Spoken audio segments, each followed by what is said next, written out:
Hi, so it's 9th May 2021, and this is Harik, bird expert.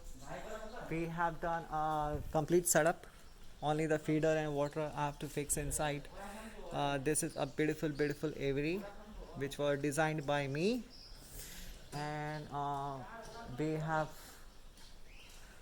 released the doves inside. Doves look pretty shy inside. They have never, taken flight, or they were never introduced in this kind of beautiful enclosure.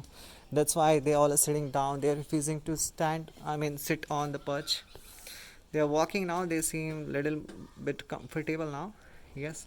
Speaking of the sands, and we need some more sands to put on the bottom. Sands will prevent injuries accidentally if the bird flies into the wall of this cage or anywhere, and if it hits and falls down, it will prevent from getting injuries. It will not, it will be completely safe for them. It's actually bedding for them.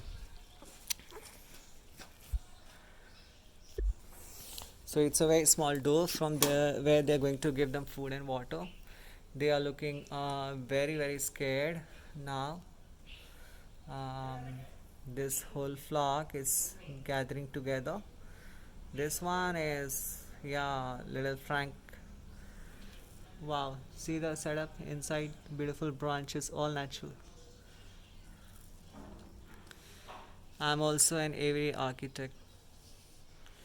See that this is all my design. More toys and hanging feeders I have to get. So one is sitting on the branch. Yeah, that one sitting on that branch.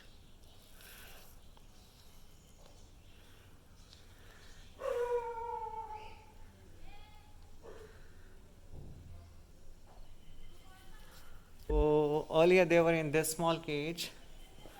They were not able to fly well, so I spoke to the owner, and yeah, they said okay.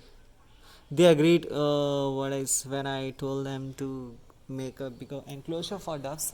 This dove pair we have left inside because they have egg and the baby is about to hatch just in 2 days.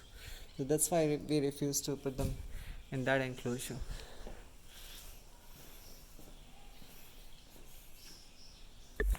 So I'm now moving to this budgies and cockatiels cage.